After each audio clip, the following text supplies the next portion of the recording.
Hey everybody, J-Rod Plays here, and as you can see, Eris's altar is shaping up rather nicely. This is going to be week 2 of Season 22, Season of the Witch. In addition to the initial 5 cards that we had, these 4 here and Blades, now we have an Elemental Affinity this week, so as we were wondering last week when they were going to kick in, of course it was this week. You can choose between the 3 base elements, so we have Solar, Void, and Arc. And then we have an additional card that we picked up along the way, and this one's actually going to be rather useful. This one here is called the Truth, and it's dealing damage, reduces grenade cooldown. That's going to be really nice for grenade builds overall. And then let's go over to the Arcana table so you can kind of see the progress that we have on our Arcana. So right now I've found 7 Major Arcana and 23 Minor. And some of the new ones that made a difference for me this week are going to be this one here, the Spire Crystal Solar, which whenever you pick up a solar crystal, normally it was going to take your health down, but now you can actually start getting a stack of restoration rolling, and it'll actually heal you, and you end up with an overshield as you're walking around with a solar crystal, so it's going to be very helpful in harder content later on with that particular mechanic. And then the next one is going to be the Altars of Summoning, Witch's Boon. Now this one's going to allow us to start getting red war weapons, so I think there's 4 of them. There's a shotgun, SMG, scout rifle, and I can't remember the third, but I remember seeing the names of 4 different things that could drop, and the new rolls that go with them, so that's going to be interesting to start getting new weapon drops for that. Now for some people who are chasing the weapons this season and the seasonal weapons, I've already got the 2 that I want, so really not a big deal, but you may want to hold off on redeeming this, because what that's going to do, that's going to increase the weapon pool, meaning you're going to have less of a chance of getting the seasonal weapons, I believe. If you're still trying to pick up red border weapons and you don't have the ones you want from your red borders, I would say maybe hold off on this, because again, I think that might dilute the pool. And then we have some just additional things. I've got Ascendant Shard this week. We started to get finally the Recovered Red War engrams, so that actually is going to drop you weapons right away when you pick them up. And then I'm just saving these keys because I'm full on keys right now, and I have 4 keys and I keep getting a 5th key. So I'm just saving this one here for next week for when it's time to do bounties, and then I run my keys down. And so all in total, we're looking at like 30 Arcana in general. And so there's some new Arcana. There's 6 new Arcana that I can now access in the Savathun Spire. And there was new Arcana as well that either we hadn't seen before or has just popped up this week that is also in the Altars of Summoning. I believe there's 4 there, and I'll go over that in the guide too. And then also have like smaller individual videos for people who don't want to watch the whole guide, so just keep that in mind if you see this information a second time, because I've had it in a smaller video, so I'm doing the smaller video and then I'm going to add that into this video here to make this one long video for somebody who just wants to run through the whole guide. Now from here we're going to go into the story and kind of how the story will provide us with the new Major Arcana, and I'll see you in that portion of the video. Alright, so you start off week 2 by speaking to Eris, and she's going to go over just a bit of information about how she felt during the transformation. Surprisingly, you'll see that she's actually kind of back to normal, so now she can control whenever she goes into the other mode when she's kind of fully hive looking, which is another cool change. This week is pretty light on story missions per se, but it has some nice content as far as the speech that she gives. There's going to be a nice cutscene that you'll see little bits of in the back of the video, but if you want to actually see the whole thing, I have a separate week 2 story video coming out for that. But once you're done speaking to Eris, you're going to go over to the lectern, and once you go over to the lectern, you'll be able to choose this week. You'll be able to choose element. And so you have the normal elements like we talked about, which is going to be Arc, Solar, and Void. And it says clearly that your decision is going to impact your initial rewards, but you can always come back and switch them up later. So it's probably going to be like 1 a week. This week I chose Solar, but I'll also be including some information on how to progress the Void and the Arc as well. So you choose your solar element, and then it's going to give you a mission. And so here I'm going to show the solar mission information, and that's going to be to defeat combatants using the solar in the activities. And so once you go and do that, then it's going to update for you. Now what I ended up doing was, I think, kind of a mistake. I ended up going and doing a Savathun Spire, which was fine. I mean, I got loot for it and everything, but I think you could have just gone to the throne world and just drop down to the throne world, get some kills, and then it's going to send you to a specific throne world lost sector. So when I first got it, I thought it was just any lost sector, and then I'm like at the end of the lost sector, and I was like, where's this update? And then I look at it, and you have to go to a specific one that's tied to your element, and in that specific lost sector, there's going to be those same round symbols that you were shooting in week 1 to activate the chest. So with week 1 we were shooting the void and the solar symbols. Well, in this case for me, I was a solar attunement, So I'm going to be shooting these solar symbols with a solar weapon. You'll get damage on them and they'll go immune once they're activated. And you'll have to locate them in certain spots of the beginning of the Metamorphosis Lost Sector. And I ran through the whole thing just to double check that there's not any additional changes toward the back. So once you get all of the front ones, you don't actually have to finish it if you don't want to, but it's just a short drop down to finish it. You might as well get the loot for that and some glimmer. So once you've done that, then the quest step is going to update, and then that's when you start going into the season activities. And so I didn't have to necessarily run the Spire, but I did, which is fine. I ran the Spire, got the kills, went down to the Throne World, and took care of the Lost Sector. And I'll show you what that looks like here. So you can do this one of two ways with the Lost Sector. You'll see that you're going to get the symbol when you're tracking it stating that the progress for this is going to be kind of toward the upper middle area, but it's actually a little bit sooner, and you can do this one of two ways. You can either completely clear the Lost Sector first portion like I did, or you can shoot them as you go. And so in my case, it worked out for me for video purposes, so I can kind of show you guys without a whole lot of distractions from enemy fire and like the flashing on the screen, what that's going to look like. But as you saw like a second ago, I ran by one of the hidden symbols, and I didn't actually shoot that until I got to the very end, and you can see here's me shooting the first symbol, that's symbol number 1. Now all the other symbols are going to be behind symbol number 1, so once you've gotten that one, you've gone too far if you continue to pass that. Number 2 is around the corner. Number 3 is right when you first come in. Number 4 is on that left. That's the first one that you saw me get. And there's a fifth symbol. It's actually toward the door. If you go back toward the door and you look to the left, it's actually up on the wall, kind of hidden around the corner. And it's hard to see. That one took me a little while. I kind of ran back out and back in, trying to figure out exactly where it was. And if you look at the tracked symbol, like stand on where the little track symbol is, and then you go around the corner, you'll be able to find that hiding from you there on the side, just out of sight. There's like almost like a cave entrance, and there's like one little bit of rock sticking up, and that's the rock that you're going to go around. And then you're going to look to, if you're facing the door, it's on your left, and then to your right. If you're coming back into the room, it's going to be on your right, and then as you round that corner, it's on your right. And so that's the fifth one there. Then you get the quest completed and you head back to the lectern. Now on your way back, you're going to pick up a radio message. You're going to go into the throne world, and you're going to see Eris have a conversation with the Drifter. And then you're going to also have a conversation with the Maru, which I kind of do like his voice actor. Like initially he was kind of annoying with the way they had portrayed him, but now you can kind of see they're doing a good job of getting his point across. He's straight and to the point. Voice actor does a really good job for him as well. And so I'm kind of starting to like the Maru character in the role that he's playing. But once you've done this, you're going to go and complete the rite of culling. So you just go over to the ritual table, and you're going to get a note from Eris. Once you accept the note, it'll move you into the next portion of the quest. And then from there, what you'll do is you'll go back over and you'll be able to start picking up Major Arcana and starting the Major Arcana quest line. Now, the Major Arcana quest line for me was to defeat combatants with solar weapons anywhere in the system to gather insight.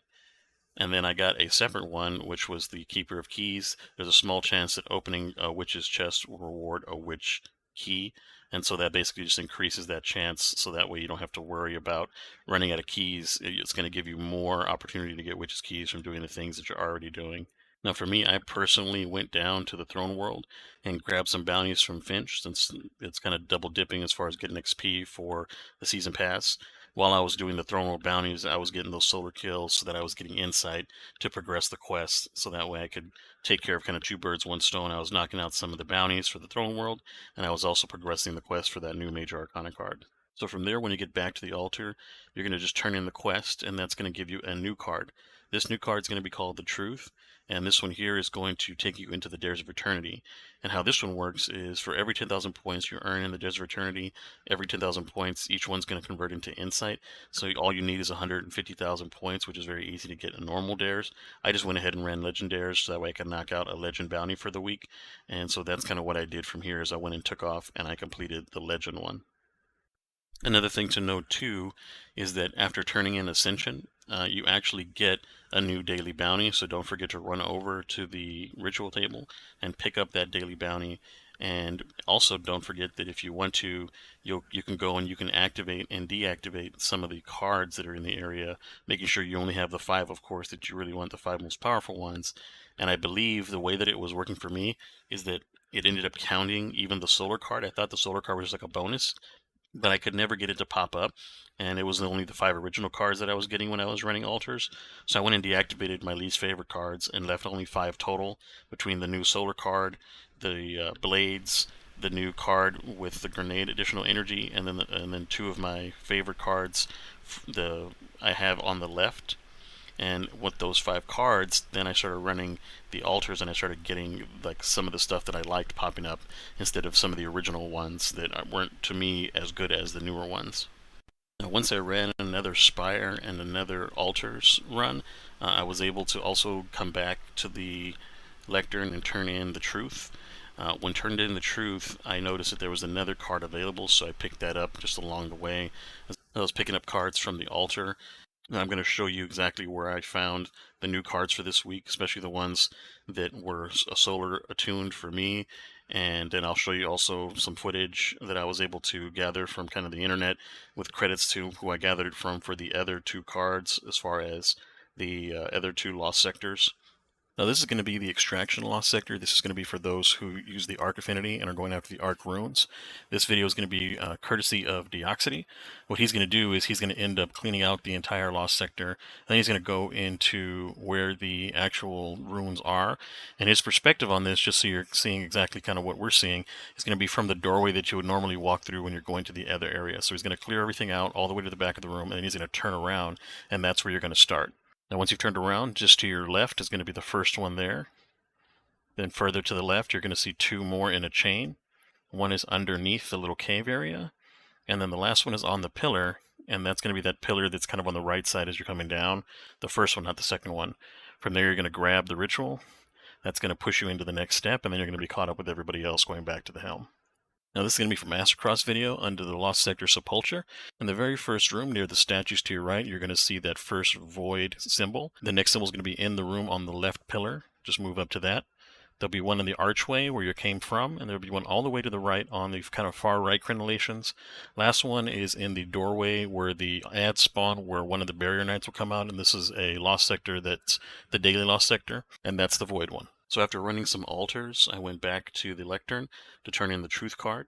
And when turning in the Truth card, I noticed that I had an additional card as well, one called Witchcrafting. Again, that's going to be getting another deep sight from the ritual table, so I've been saving my seasonal engrams for that exact reason. You also get another Witch's engram, and those are going to be picked up from some of the cards that are laying around in the altar, and there is also some cards now that you can be picking up from the Spire. There's also 2 new chests from the Spire, and I'm going to cover those locations, the new card locations that are elemental, as well as the card locations in the Altar of Summoning going forward in the next part of the video.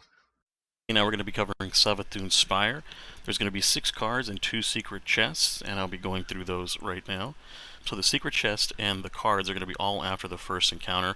Once you go up the first lift is where you should start keeping your eyes open for cards. And they're going to be some in the way, but some are going to be kind of hidden out of sight or beyond where you normally look. After the first lift, if you turn and make a 180 behind you, you're going to see that there's a card floating there. That particular card is going to be a Void Attune card, so you won't be able to get that unless you're Void Attuned this week.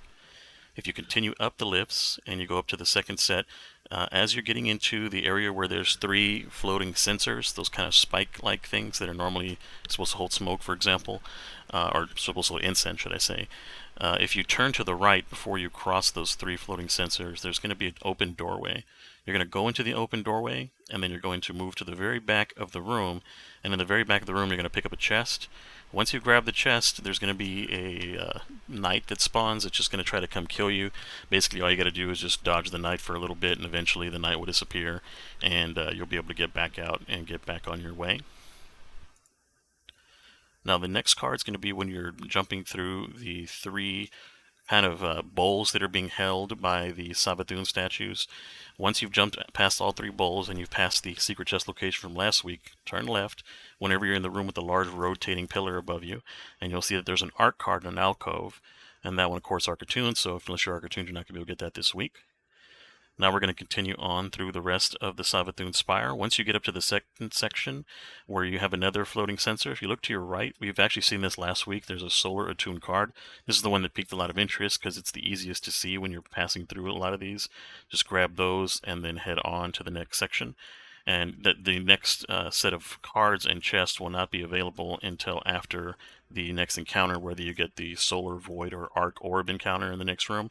Once you've completed that, that's when you should be looking for more cards and another chest. So now that you've got the door unlocked into the next room, that first door is going to take you into a room with runes that are on a wall in front of you, and they have doors that are corresponding to that combination of runes. Don't jump into the door right away. If you walk behind the area where the runes are, there's going to be another floating card there. This card is going to be a Void Attunement. Now, once you continue on, you're going to hop through the doors, and in this case, you have two choices. You're going to go forward to the next set of cards, or if you're solar, you're going to want to stand still. You're going to want to turn to your side, depending on which you're facing. It's either your right or your left, and you'll notice that in the open area, there's a small alcove that juts out. That's going to have a solar card just sitting there after your first teleport, so make sure you don't run ahead if you're doing a solar card. Now, once you've jumped through the next floating platforms with the floating sensor spikes, you're going to go to the door that corresponds with your prior code. Once you get through that door, you also have two choices here. You can either turn to your right and fall down, and that's going to be like a little 180 behind you, and there's going to be a deep sight. Once you've picked up the deep sight, there's going to be platforms that spawn above you. They're going to take you around the outside, kind of around the wall, and there's going to be some bars that are now translucent that weren't before you picked up the deep sight. You're going to jump through those bars, and you'll see a little portal will pop up as well, signifying that you found a secret. Grab the secret chest, and then you're going to jump through the teleporter. Once you jump through the teleporter, it'll take you back to where you were, but ahead of you. So if you need to get the next card, it's going to be an art card at the top of a lift. You're going to want to backtrack, because the art card, it's going to be where you were before. The very first place that you land in after taking the second door, you're not going to want to go behind you like we just did in order to get to the deep side. You're going to want to cross the opening, hop over the opening, and there's going to be a lift. Now, most people will turn around because the path takes you 180 from where you were, and you go through another section with a bunch of floating obstacles. That's kind of where you teleport in. So if you've teleported from the chest, then it'll be behind you. If you're taking the lift, as you see here, as I'm showing you here, it'll be at the very top of the lift. It would be behind you if you weren't looking in the wall area. If you were looking in the path where you were going, instead of looking behind you, this is going to be the tricky one for some people to find, because they're going to pass it up very easily. It's going to be an art card just waiting for you at the top of the lift from when you first pop in after taking that second teleport through the second set of doors that are on their side. And that's the last card from this week. Thanks very much for watching this video to the end, and thanks to all my new subscribers. I really appreciate you guys and your support, and I'll see you guys in the next guide. Now, before we go into the Altar of Sorrows update on the encounters, I just want to cover where the cards are this week. So if you start at the middle and you look straight ahead, where actually we can see where I'm at positionally, it's the middle altar. And if you turn back, you'll see that there's an altar on your right and on your left. This one's going to be the one with kind of the orange glowing orbs on the ground and a Savathun holding a crystal that can be blown up. That particular altar, if you go up the stairs and you take a right, as you see that I'm doing here, at the very top of the staircase, there's going to be a Solar Attune card. I was able to grab this one because I'm Solar Attuned this week. Next week, I'm sure that we're allowed to probably switch attunements. At that point, I'll be going for a different card set, of course. Now, once you get this one, if you return back to the center and you take a different path this time, and again, this is from that particular orb, so if you start where I'm starting from the center and you look to your right, that's going to be the altar that is going to have like a lot of the open encounters. It's usually the one where you have the orb keepers that are hiding away in their corners by the trees. That particular altar has a card that's on the right. You're going to see a large fallen pillar.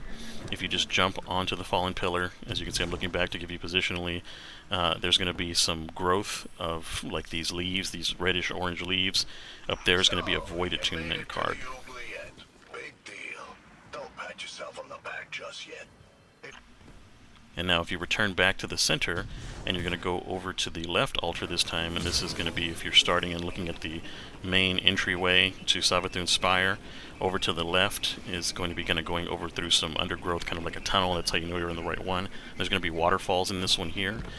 There's a card on the waterfall, and there's also going to be a card in the cave. So the first card, you're going to see if you go into the cave, there's going to be some glowing green rocks. The glowing green rocks are going to have a small card floating in front of it. It's hard to see sometimes, so it's easy to miss if you're running around down there, but if you get a little closer, you'll notice it'll stand out.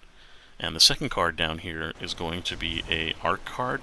That one's going to be directly below the waterfall, so if you go straight ahead and you take a left under the left waterfall, that's going to be where the arc card is.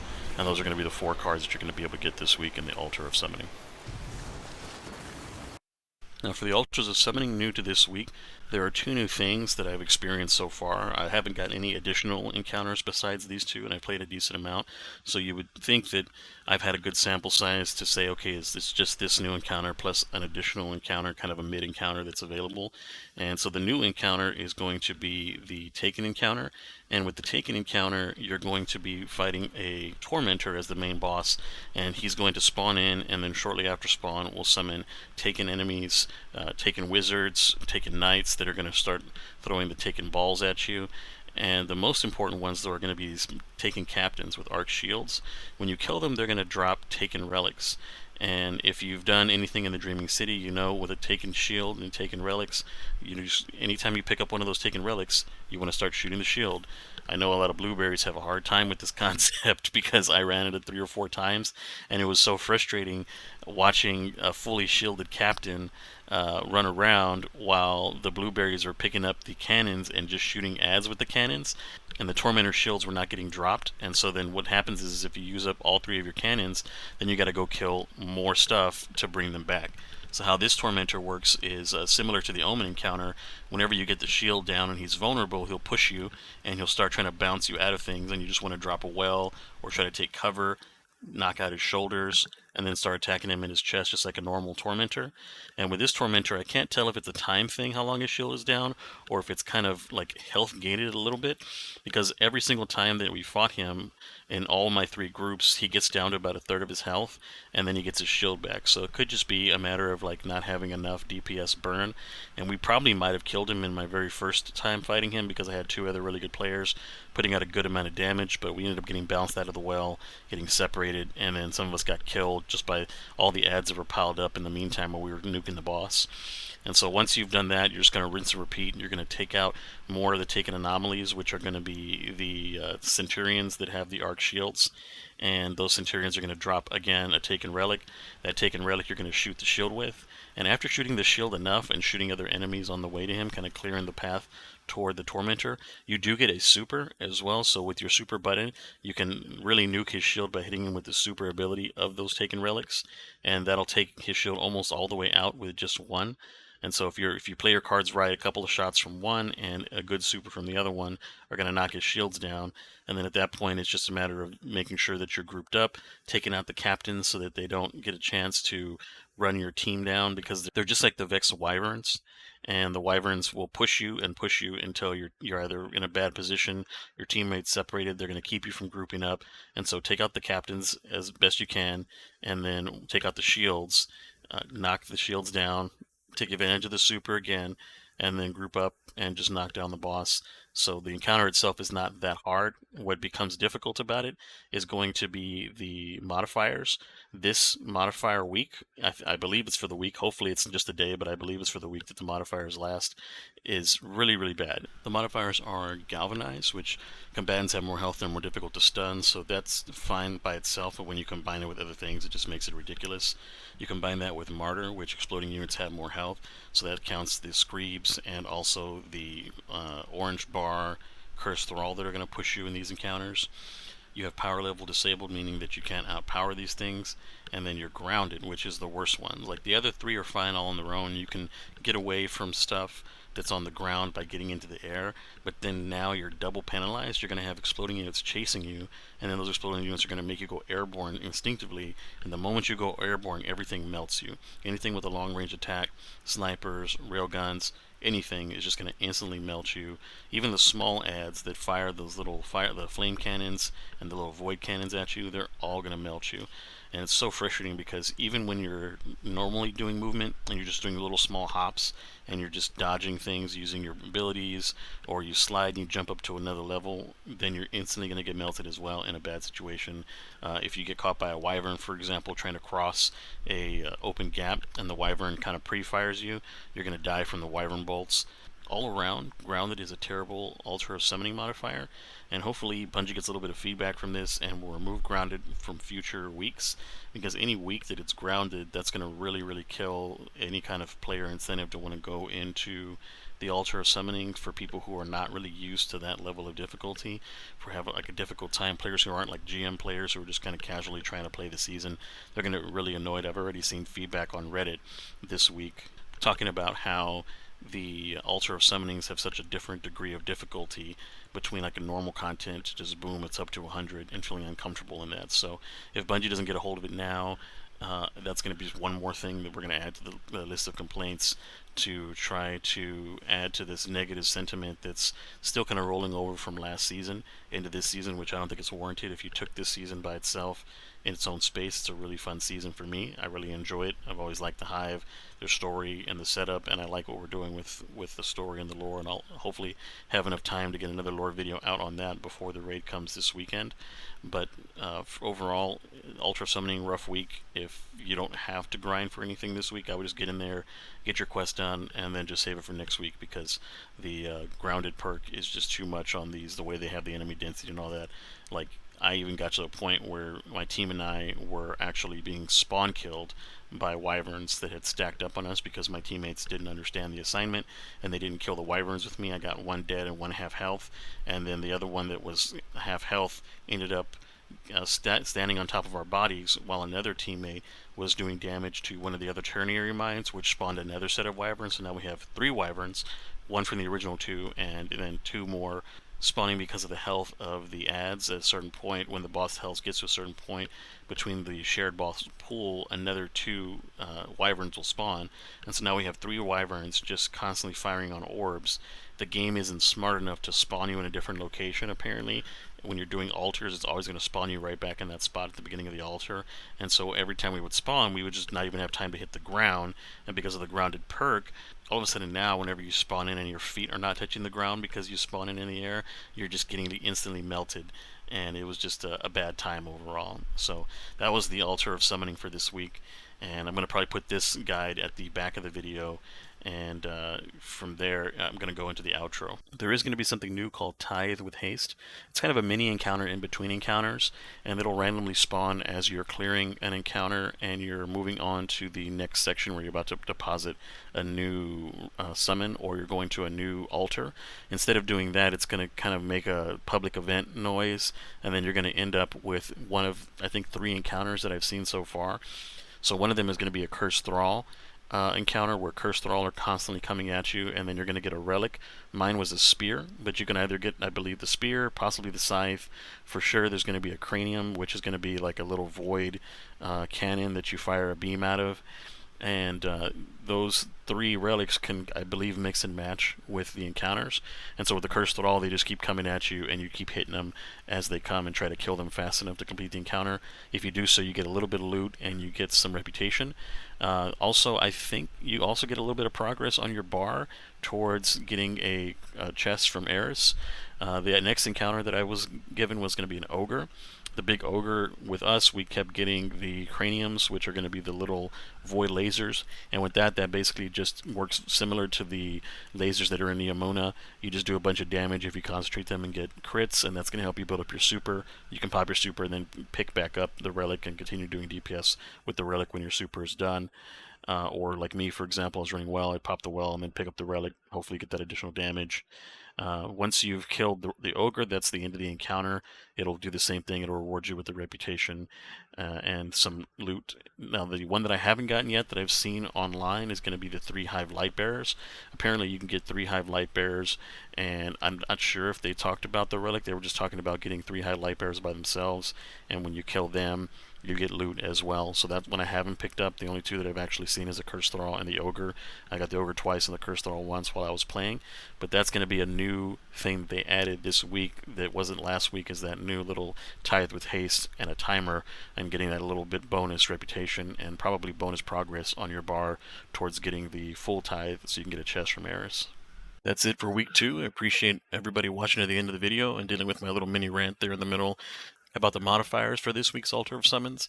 I myself wasn't too personally affected. I only lost like maybe 1 powerful to a group of blueberries that really couldn't understand what was going on, like don't jump and don't get wrecked, kill the stuff that's important, like the wyverns, for example, so you don't get spawn killed by the wyverns, things like that. That was like the only really frustrating encounter that I think I had out of all of them. The rest of them were really either close and we got it done, or close and we didn't get it done because, again, the blueberries just couldn't handle the mods. But that's just proof that the mods were a little bit too restrictive when the blueberries couldn't get it done. But again, like, I'm not in charge of all that, so I'm only going to be on the end of things where I see the feedback online is, hey, it's not good. I felt a little bit annoyed. I was actually rather enjoying last week. This week I was just kind of like, ugh, like it felt like a chore.